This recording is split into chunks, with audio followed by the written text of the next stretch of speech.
Bonsoir à tous ceux qui suivent la Yeshiva de Natraïm. Alors, Bezat Hashem, on va faire un Dvar Torah sur la paracha de Balotecha. Alors, dans le Shishi de la paracha, dans la 6e montée, le pasuk les psukim nous relatent toute l'histoire où les Bnei Israël se sont plaints contre Akadosh Baruch Hu. Et le pasuk nous dit, Vayeham ki mitonenim ra be'ozna Hashem. Ce fut que le peuple, il était mitonen. C'est des gens qui se sont plaints contre Akadosh Baruch Hu.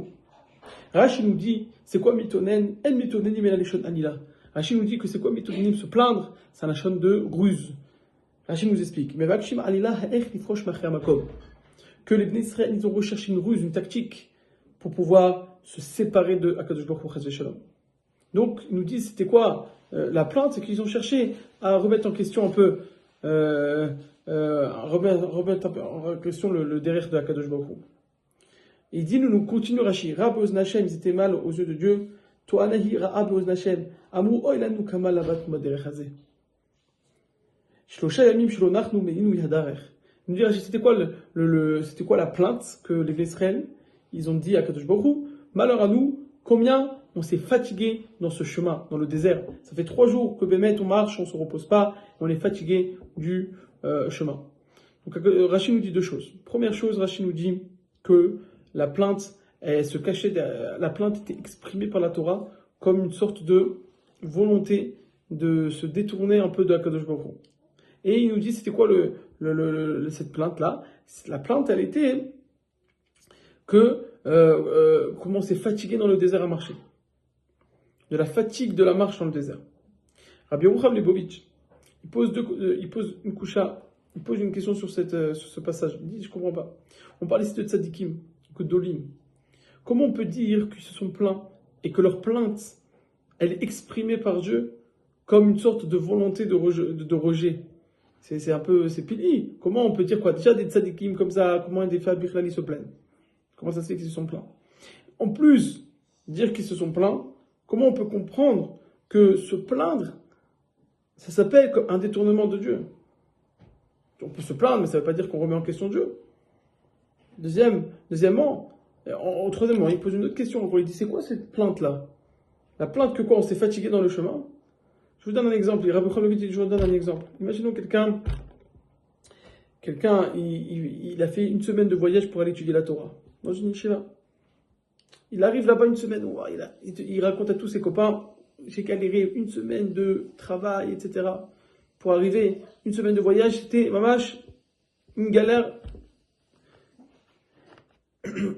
Comment ils vont voir les copains? Ils vont pas lui dire parce que il veut pas venir à l'yeshiva.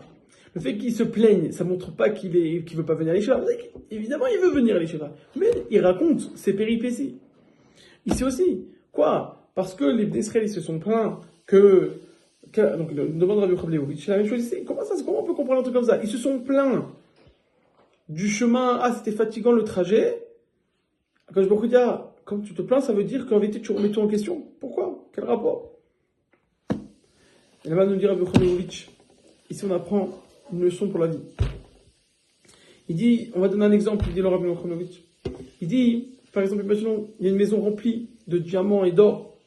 On dit, alors vas-y, elle est libre pour toi, vas-y. Tu peux prendre tout ce que tu veux. Alors qu'est-ce qu'il va faire? L'homme, il va se fatiguer. Il va aller chercher il va se fatiguer. Il va pas dormir des jours et des nuits pour aller récupérer tout l'argent qu'il peut en ce temps restreint. On va lui demander, après il sort de la maison, on va lui dire, est-ce que c'était fatigant? Il dit, j'ai pas senti. J'étais tellement, j'ai vu tout l'argent, tout l'or, j'ai pas senti. J'ai pas senti que c'était une fatigue. Il y a Rabbi Yerucham Lebovitch, qu'est-ce qu'on voit de là? Que si c'est quelque chose qui est important pour nous, on va même pas sentir la fatigue. Nous dit Rabbi Yerucham Lebovitch, que le Baruch Hu ici, il dit au Bnei Israël, attendez, si vous vous plaignez et vous sentez la fatigue du chemin, c'est que vous donnez pas assez d'importance à la mission que je vous ai donnée. Ils sont dans le désert parce qu'ils ont reçu la Torah et qu'ils vont rentrer en Eretz Israël. Si vraiment vous avez donné assez d'importance à la Torah, à l'entrée en Eretz Israël, vous n'aurez même pas senti la fatigue du chemin. Nous dit Rabbi Yerucham Lebovitch une leçon pour la vie. Un homme, il doit donner de l'importance à ce qu'il fait. Il doit savoir que la Vodat Hashem, ça doit le prendre une place où il doit donner de l'importance à cela. Et que des fois, c'est vrai que c'est dur de servir à Kadosh Baruch Hu, c'est dur. Il y a des fois des moments où c'est très dur. Mais si on donne cette importance et on comprend que on est là pour une mission qui est très très importante, de servir à Kadosh Baruch Hu, et ben, toutes les épreuves et les péripéties qu'on peut avoir dans notre vie, et ben, elles vont être complètement nulles et non avenues. Même si ça va être dur de servir à Kadosh Baruch Hu, parce qu'on sait qu'on fait ça pour un but qui est mamash, quelque chose qui nous dépasse. Bien Hachem, que Kadosh Baruch Hu nous aide à donner cette importance, à de comprendre, prendre conscience de l'importance de servir à Kadosh Baruch Hu. Et grâce à cette prise de conscience, bah, toutes les difficultés qu'on aura à servir Dieu vont être pour nous que du néant. Je vous souhaite un très très très bon Shabbat et merci à vous tous.